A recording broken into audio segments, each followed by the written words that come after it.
Hello everyone, it's a pleasure to have you guys back for another video. My name is Leydi Morales and I help women find their life beyond food and weight obsession.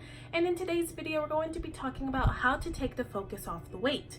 And I'm sure if you guys have researched recovery, have watched YouTube videos on recovery or anything like that, you guys understand and know that a lot of coaches out there talk about taking the focus off the weight.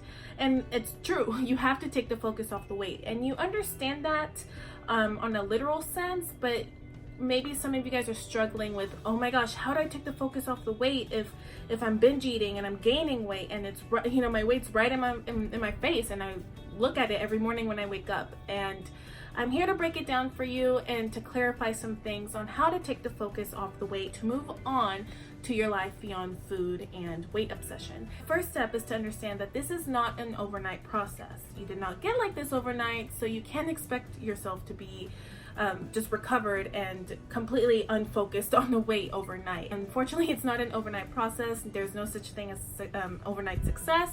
And I always like to say Rome wasn't built in a day. Before moving on to steps 2 through 4, I do want you guys to understand that this is not going to happen overnight, and to come into this process with that perspective. Just know that if you keep showing up and you just never ever give up and you stick with it, eventually you will get there. I promise. Second step on how to take the focus off the weight is you have to eliminate triggers. Anything that focuses on weight, on food, on weight loss. So things like your skinny clothes, meal tracker apps, calorie counting apps, food scales that measure your food or whatever, fitness watches, gym. If you go and you look in the mirrors to see your sides or whatever, or even just the gym altogether. I know I had to take a break from the gym, and certain people that are very diet focused or in that diet mentality, and who talk about other people's weight loss or bodies in general, who criticize other people's bodies, things of that sort. For me, I had to eliminate certain mirrors in my house just because I was so I got into the habit of looking at myself in that mirror and checking for weight loss or whatever. And I'll even admit, for a while, I didn't even shop for clothes. I didn't even go shopping, because anything that focused on the weight, I just knew was going to get me to spiral out of control and to get back into the diet, and into the dieting cycle. So at this point, I would encourage you guys to just write down a list of all the things that are feeding your eating disorder, that are feeding that focus on the weight or food or whatever the case may be,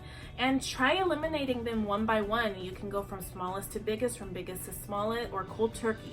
Like I did cold turkey, but just do what works for you. Just make sure you don't stress yourself and you don't overwhelm yourself. You're already going through enough at this stage in your life, so just make sure that you take it easy on yourself as much as possible. And the third step to taking the focus off the weight is you have to find things that have nothing to do with weight or food.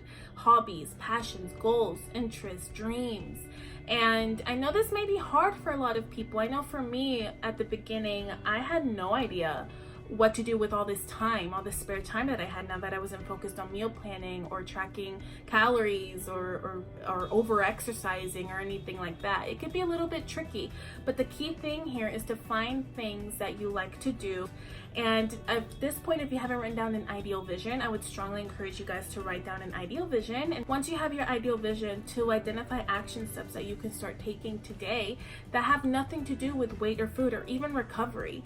It's all about trying to find your life again. And I love this quote that the amazing Elisa Oras from Follow the Intuition says, is that recovery should really be happening in the background. It should not be your focal point. It should not be like, I'm trying to recover.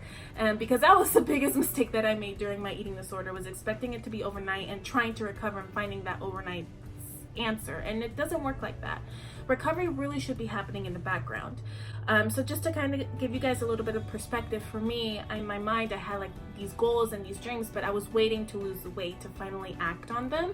So I finally decided, you know what, I'm gonna just take a shot at it. And I finally decided to enroll in acting classes and to hang out with friends that, you know, that had a healthy relationship with food. And I would go out to eat and I would learn about makeup and cosmetics and everything. So I was doing things that kept me busy, or that kept my focus somewhere else as recovery was happening in the background.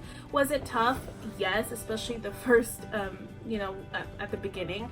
But eventually with time, like I said, it's more about recovery happening in the background, not making it your focal point. If you don't know what your goals, dreams, hobbies are, more than likely you do. It's just that the eating disorder is kind of still feeding into these negative old beliefs, and they're still trying to, it's fighting for its life. Just go out of your comfort zone and really take a leap, take the chance, because your eating disorder loves the comfort zone. It thrives in the comfort zone. So really go, think outside the box and just do the damn thing. And the fourth and final step on how to take the focus off the weight is you have to identify a mantra. For me, the mantra that worked was I have recovered. I just repeated to myself the entire time during my recovery, I have recovered, I have recovered, I have recovered.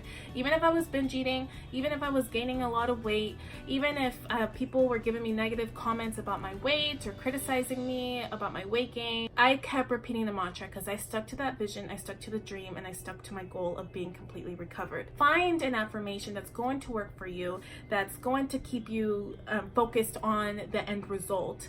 Even if it feels fake at first, it's gonna feel fake at first, but just stick through it. The more you keep taking action and the more you just keep moving forward and you allow that resistance to be there, over time the universe will begin to reflect evidence of that affirmation being true. If you guys haven't watched my affirmation video, it's called an affirmation exercise to make all your dreams come true. It's inspired by the book It Works, the magic little red book that makes all your dreams come true. It's a really helpful video to keep you focused on your dreams and goals and all of that great stuff. So pick out an affirmation. If you can't find one, if you have 3 or 4 that are your favorites, it doesn't matter. Eventually you'll get down to narrowing it to one, but it's the context that matters, that's important.